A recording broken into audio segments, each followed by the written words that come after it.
Si Trudis po. Ano? Asan siya? Lumabas na ba? Oo. Oo, siguro lumabas na. Kasi wala siya dito eh. Lumabas na nga siguro.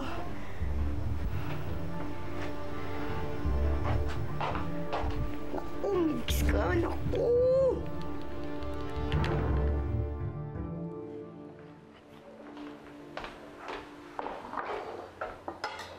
Oh, Trudis! Ang aga-aga mo naman? Bakit po? May gusto lang akong sabihin sa'yo. Mula sa araw na ito, hindi mo na ako yaya. Sino na po yung iyayaya nyo? Excuse me, Trudis. Huwag mo na ako tatawaging yaya. Dahil mula sa araw na ito, ako na ang bagong sekretarya ni Ma'am Loli. Kaya, mula sa araw na to, ako na rin ay sasabay sa pagkain. Kaya kung ako ikaw, kunan mo ko ng plato. Isingit mo ako. Excuse me? Abayan ka pa naman ang mukha mo. Sino nagsabi sa'yo pwede kang sumabay sa amin kumain, ha? And to tell you what? Mas gugustuhin ko pang kasabay si Trudis kesa ikaw. Thank you po. Alam mo, Kapal ka pa ng mukha mo. yan ka na naman.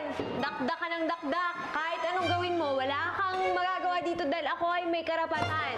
Sino nagsabi sa'yo? Ako. Alis ka nga, alis! Loli, ano bang tanguluhan to? Ha? Ayusin mo yan. Oo, umupo muna kayo. Umupo ka muna, balae. Oy, honey, precious, hindi kayo magbe-breakfast today. Ba't ma? But ma, kung gusto ninyong mag-breakfast, uupo kayo dyan na hindi nag-aaway. No way.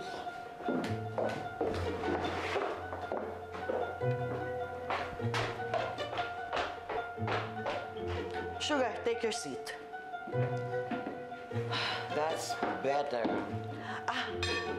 Balae. Teka, eto na. Sandali.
Isang kilo nga niyan, miss.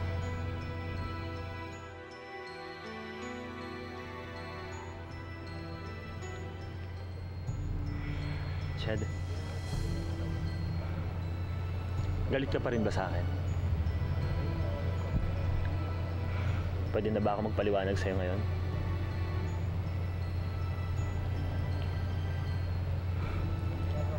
Kahit naman magpaliwanag ka pa, hindi ko na alam kung anong paniniwalaan, Migs eh. Pwes magpapaliwanag pa rin ako. Ikaw nang bahala kung gusto mo akong paniwalaan. Na-set up lang ako. Wala akong kasalanan. At ngayon may ebidensya na ako na inosente ako, Chad. Talaga? Ano naman yun? Buhay ang sinasabi nilang pinatay ko. Buhay si Sir Nick.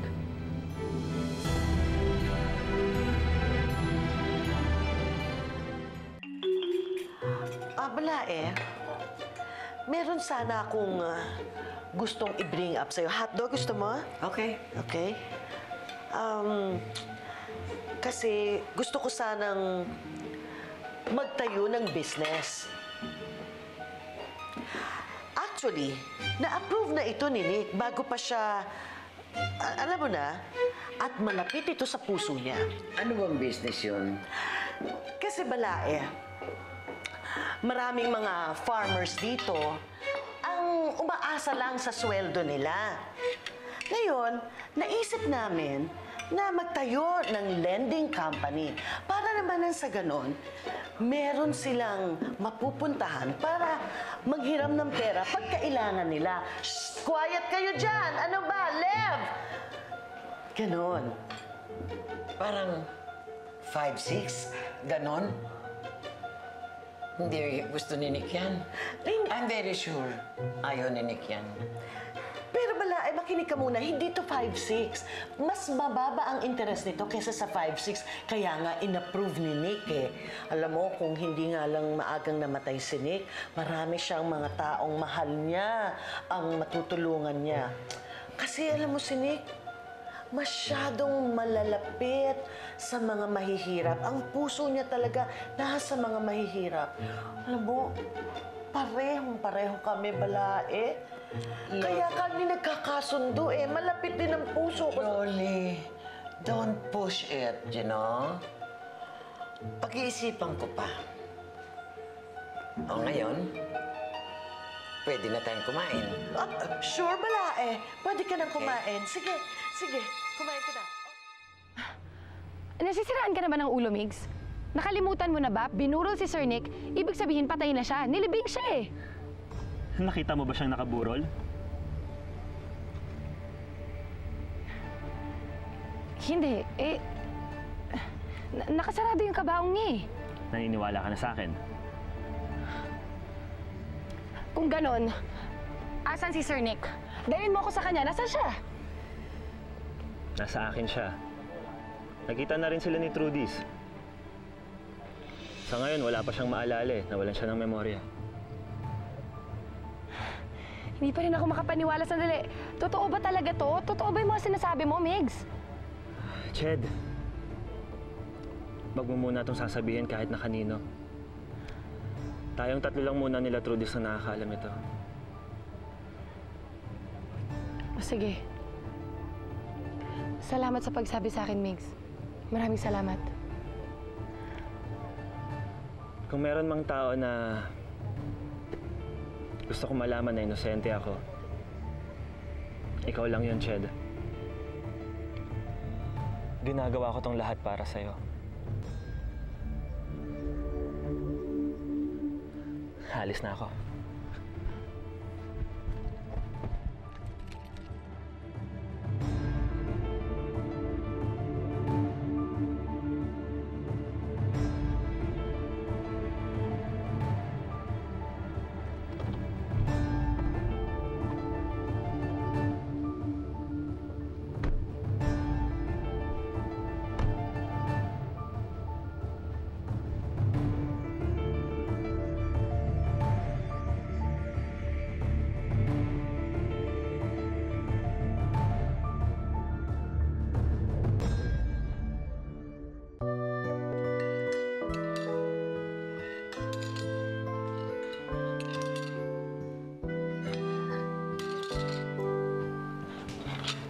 Halika, dali mo na yan doon.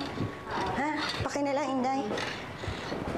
Trudis, sigurado ka bang okay ka lang dito? Minamadali kasi yung party ni Sugar eh. Madami pa kaming gagawin ni Inday. Pwede pagtapos, lagay mo na lang sa lababo, ha? Okay lang po ako dito, Yaya Lev. Alam mo, Trudis, ikaw naman talaga ang dapat nagpa-party dun eh. Hindi yung malditang bata na yun. Ay, ayoko naman po mag-costume party. Masaya naman kasi po ako. Alam ko yon.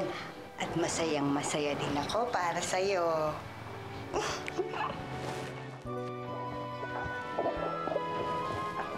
O, sige. Ito ka na muna.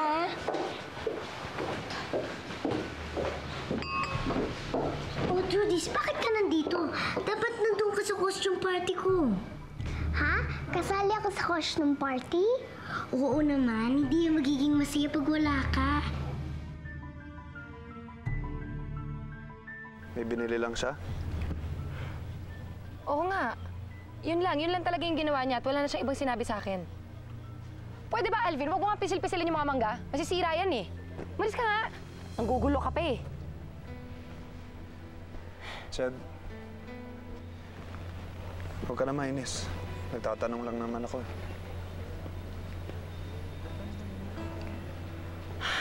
Pasensya ka na tumaas yung boses ko. Siya nga pala, mamaya, hindi mo na ako kailangan sunduin. Pupuntahan ko pa si Trudis eh, bibisitahin ko siya. E di sasamahan na kita. Hindi na. Okay lang ako. Tsaka isa pa, kung isasama mo lang yung pinsan mo na yan, mas mabuti nang wag na talaga. Kaya ko naman mag-isa eh. Wala talagang tiwala sa Alvin na yan. Chad, dapat siguro kay Migs ka hindi magtiwala. Tandaan mo, may kaso pa siyang hinaharap hanggang ngayon. Kain lang kayo dyan, ha? Sige, ha? Kain lang kayo. Kuha pa kayo dun, oh. Ang dami pa. Sige, ha? Kain lang kayo. Marami pang juice. Ayun, oh, may marshmallow pa dyan. Sige. Hali kayo, hali kayo.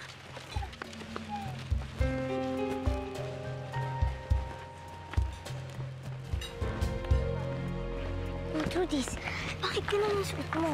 Pwede ba ito na lang ang suot ko sa party?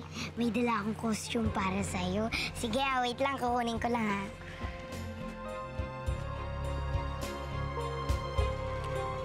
Halika, tulungan niyo ako. Surprise to, ha? Pikit ka muna. Yan! Please, tulungan niyo ako. Bilisan niyo. Ito.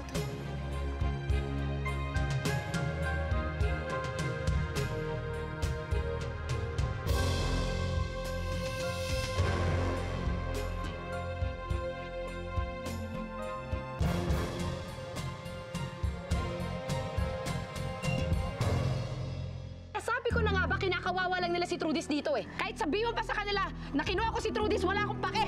Hindi nila dapat ginaganito ang bata. Lagi mo lang ako iniiwan dito, napapagod na ako. Si Trudis. Kailan ba niya ako dadalawin uli? Halika na, Trudis. Umuwi na tayo. Hayaan niyo, sir. Ayusin ko para magkita ko kayo ulit. Ang pinagtataka ko, bakit niyo pa siya gustong kunin sa amin? Hindi niyo naman po siya inaalagaan. Mahal niyo po ba talaga siya? Sino ka? Para questionin ako, ha? Sir, may kailangan ho kayong malaman tungkol sa akin at sa asawa niyo. Huwag mo nang paabutin dito sa korte, Ched. Alam mong wala kang laban sa akin. Trudis is my granddaughter.